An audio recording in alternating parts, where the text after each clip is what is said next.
नमस्कार दोस्तों, हमारी आज की कहानी है क्यों मनाई जाती है गणेश चतुर्थी। एक बार की बात है, सभी देवता बहुत ही मुश्किल में थे। सभी देवगण शिवजी के शरण में अपनी मुश्किलों के हल के लिए पहुँचे। उस समय भगवान शिवजी के साथ गणेश और कार्तिकेय भी वहीं बैठे थे। देवताओं की मुश्किल को देखकर शिवजी ने गणेश और कार्तिकेय से प्रश्न पूछा, तुम में से कौन देवताओं की मुश्किलों को हल करेगा और उनकी मदद करेगा। जब दोनों भाई मदद करने के लिए तैयार हो गए तो शिवजी ने उनके सामने एक प्रतियोगिता रखा।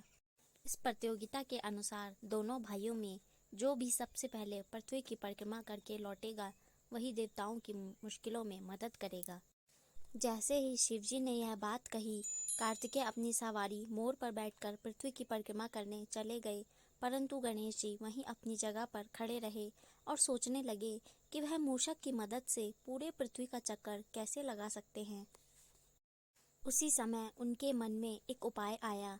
वे अपने माता पिता शिवजी और माता पार्वती के पास गए और उनकी 7 बार परिक्रमा करके वापस अपनी जगह पर आकर खड़े हो गए। कुछ समय बाद कार्तिकेय पृथ्वी का पूरा चक्कर लगाकर वापस पहुँचे और स्वयं को विजेता कहने लगे। तभी शिवजी ने गणेश जी की ओर देखा और उनसे प्रश्न किया, क्यों गणेश, तुम क्यों पृथ्वी का परिक्रमा करने नहीं गए।